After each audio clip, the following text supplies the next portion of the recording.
Welcome to LNG Ticker Talk, a forum to promote discussion on some of the hot topics in LNG today. In each Ticker Talk video, we will incorporate a topic that's relevant to the buying, selling, or trading of physical LNG, and will provide a short viewpoint on it. These viewpoints can be discussed and debated in person or online over social media. LNG Ticker Talk is hosted on Twitter by Redwood Markets, the operators of the Redwood Marketplace, the online commodity market for physical cargoes of liquefied natural gas. Each edition of LNG Ticker Talk can be found and discussed on the Redwood Markets LinkedIn and Twitter homepages. If you have an idea for an LNG Ticker Talk video, or if you'd like to be featured in an LNG Ticker Talk video, please contact Redwood Markets at info@redwoodmarkets.com. That's info@redwoodmarkets.com.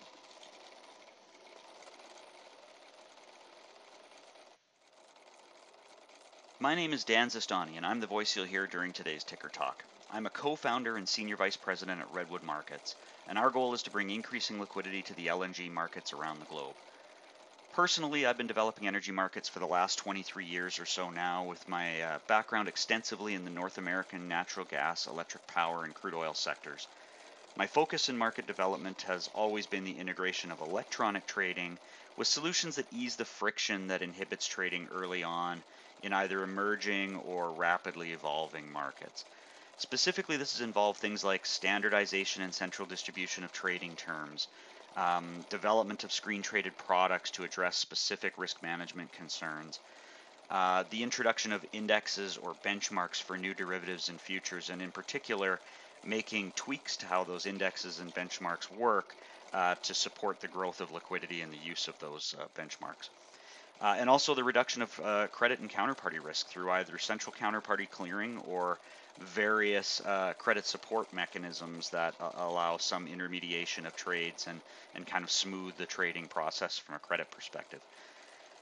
Relevant to today's topic, though, I've been pretty involved in the growth of specific natural gas hubs across North America during my career, and in particular the AECO or the AECO-C hub, where I'm from in Western Canada, where I helped design and grow the use of online trading and clearing at a 10 BCF a day hub, and then worked with the hub operators to integrate that trading and clearing solution for things like the supply-demand balancing regime that allows the pipeline to manage supply-demand balancing with a very transparent, screen-traded, economically driven mechanism, which I think is a really innovative use and helped grow the use of the hub as time went by. For the first episode of Ticker Talk, we're going to discuss, can LNG hubs grow in the dark? And this is really a discussion of the role of price transparency in hub development. My viewpoint on this is basically that no, hubs cannot grow without price transparency. Why? It's for three reasons. First, liquidity cannot be achieved without transparency. Two, hubs are simply liquid markets, so it's important that you have to create liquidity in order to create a hub. And if you can't create liquidity without price transparency, then it's impossible to create a hub.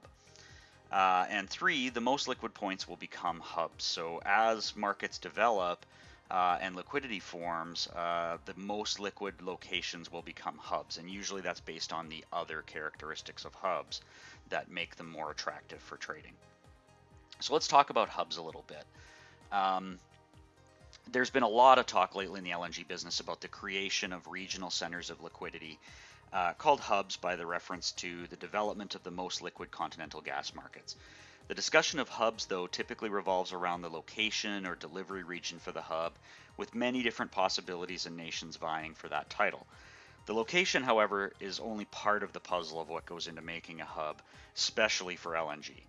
The development of LNG as a growing and maturing commodity market naturally has led to the need for hubs as a mechanism to concentrate and access liquidity. Liquidity that makes it easier for trading in the short run, and it stands to reduce risk and benefit market participants overall in the long run. The problem, however, is that the LNG market has not yet adopted a level of transparency that supports hub development. There continues to be a reluctance to show transparent prices to the market at large, usually due to a perceived disadvantage that price visibility might bring to an arbitrage opportunity or a particularly unique procurement or supply opportunity that you might have.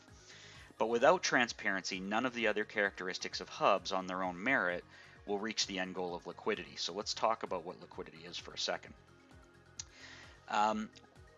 What is liquidity and why is it important? The word liquidity is often used to describe an end state.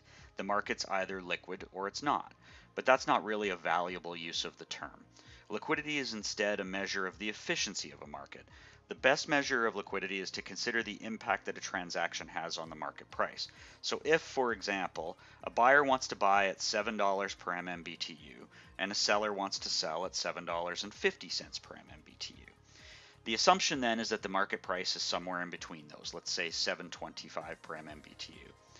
Now let's say that buyer or another buyer lifts that offer of $7.50 and that offer goes away. Now what happens to the perception of the market price? In a liquid market, there would be depth there, and the closer that depth is to the last traded price, the more liquid the market is. So in the event that that depth is not there at the last traded price, let's assume that the next offer up in the queue comes at $8 per MMBTU. Well, that shifts the perception of the market. Now the perception of the market is still going to be somewhere in between those two numbers, and it could very well be at exactly the same price as it was. However, now that the offer is backed up, the perception in general in the market is going to be a midpoint somewhere between those two numbers, and let's say it's $7.50 per MMBTU in this simplified example. So you could see without more offer depth there, the market perception at least is that a single trade has moved the market 25 cents upward, and that actually may not be the case. So in this very simple example, again, I would argue this is not a very liquid market and not a very efficient market. You can see, however, though, without price transparency, it's nearly impossible to determine what liquidity even is, and certainly what level of liquidity the market's at. Why is liquidity important anyways? It certainly facilitates price awareness and forecasting. So the more liquid a market is, the more visible prices are, you now start to build price curves, and those price curves can be used for awareness and forecasting. Overall, liquidity reduces risks. It reduces primarily the risk of opening and closing a traded position, so buying or selling the commodity. But it also allows you to manage price risk more effectively with those price curves that come from the awareness and forecasting, and then also new products that come from those curves. It brings in new participants. So, as markets grow and become more liquid, not only do new primary participants enter the market, new buyers and sellers of the commodity, but new risk takers enter the market. And those participants are there purely because the market is liquid, and they can provide risk management solutions to the buyers and sellers in the market and help facilitate risk reduction. Increased investment. So the more and more visible the market is, the more and more attractive it is, the more and more predictable it is, the more and more attractive it is. All of that brings increased investment into liquid markets. It's much easier to invest money in a market where you have price curves, you have relatively visible forecasting, you have lots of participants to help you manage risk, and you know you can get in and out of a position quickly. All of that brings growth. So market liquidity is a very cyclical and has a snowball effect to it. So the more you build liquidity in a market, the more new participants get attracted, the more volumes grow, the tighter the bid-ask spreads become, and that just creates a whole new cycle of more people entering the market and continuing that cycle over and over again until eventually the market becomes mature and those numbers start to plateau. Let's think about what it takes to be a hub for a second as well. A hub, first of all, requires many buyers and sellers. That's a key component of any hub, because basically what you're trying to do is maximize or optimize liquidity with the number of buyers and sellers that you have. You need significant volume, so it's rare that a hub would be designed in a place where very little volume can flow. Usually because that constrains the number of buyers and sellers typically, but it also constrains the amount of underlying volume that can be traded. So as a general rule, the more volume that is available at a hub, the more likely it is to be an efficient and liquid hub. Again, though, volume is not in and of itself an indicator, and really none of these points on the checklist by themselves can create the environment for a hub. The most common one we hear in the LNG space is physical flexibility, and this is pretty common as how the hubs have developed on continental markets as well. Typically, they're built around storage or pipeline interconnection flexibility. In the case of LNG, they'll be built around shipping flexibility, storage flexibility, continental pipeline access, different things that basically give you optionality and make it easier to trade around that particular point. The market needs to be set by free market prices. So, in order to create a real hub, particularly in a global space, there's a need to have free market price establishment, little government intervention in the market price mechanism, irrespective of where supply and demand concerns go in the market. You need common trading standards, so you need the ability to trade with people on common terms, and this is a very challenging issue in the LNG space. But certainly a hub operator can help facilitate some of this. And part of the reason I think why hubs will be attractive in LNG is because trading at particular locations comes with certain standards embedded into it. And lastly, but certainly not the least important, is benchmark potential. It's very important in the LNG space, and everybody's striving to develop hubs for the purpose of creating benchmarks. So can you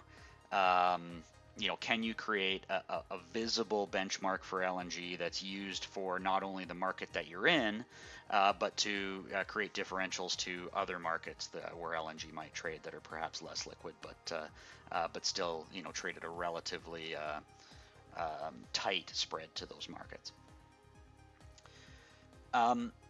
You'll notice that the characteristics that make a trading point look like a promising hub are also a lot of the same characteristics that increase liquidity. The word hub is often used interchangeably by many for the concept of a liquid market. From the discussion of liquidity earlier, we know that it's very difficult to have a meaningful level of liquidity without price transparency. If liquidity and hub development are in lockstep, then can a hub really develop without price transparency?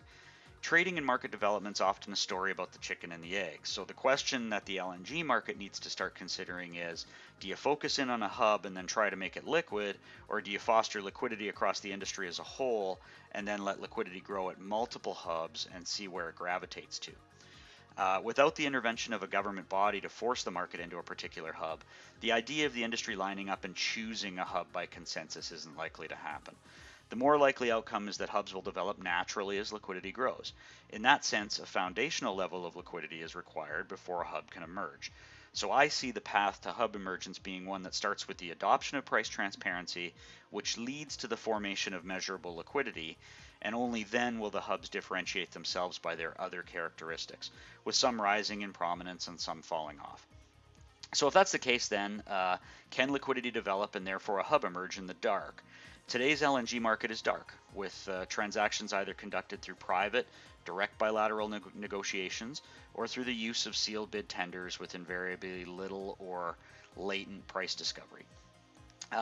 The nations and regions that are promoting themselves as ideal locales for these hubs continue to have a narrow focus on what it means to be a hub, either with a focus on the ideal level of flexibility, the ideal level of government intervention in the market, or the ideal level of sheer volume traded. Very few of these potential hubs have placed any meaningful focus on price transparency being an essential component of foundational liquidity, which then will organically dictate the use of the hub. So can any of these prospective hubs accelerate the process by promoting or enforcing the transparency of prices and transactions? It's a common problem in commodity markets. If you show transparent prices, does the market run away from you? Does transparency reduce the chances of easy arbitrage? This needs to be considered against the backdrop of why the industry wants a hub in the first place. Does the benefit of market liquidity in the long run outweigh the risk of short-term pricing concerns with visibility? The one thing all hubs have in common is that their pricing is transparent. So without committing to that, it's difficult to really commit to the concept of hub development. It's also a significant challenge to growing any meaningful measure of liquidity. So that's it for my ticker talk on can LNG hubs grow in the dark. I look forward to hearing your viewpoints on this issue and on other topics that are relevant to the markets for liquefied natural gas. Thank you.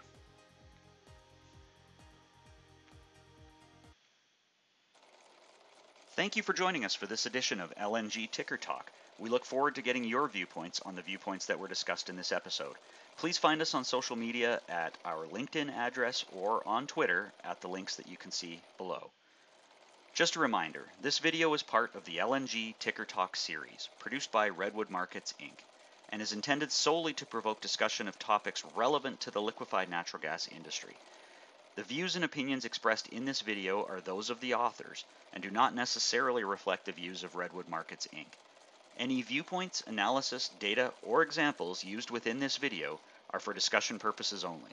They should not be utilized in decision making or as the basis for any decisions or transactions. Thank you, and we look forward to chatting with you at the next Ticker Talk.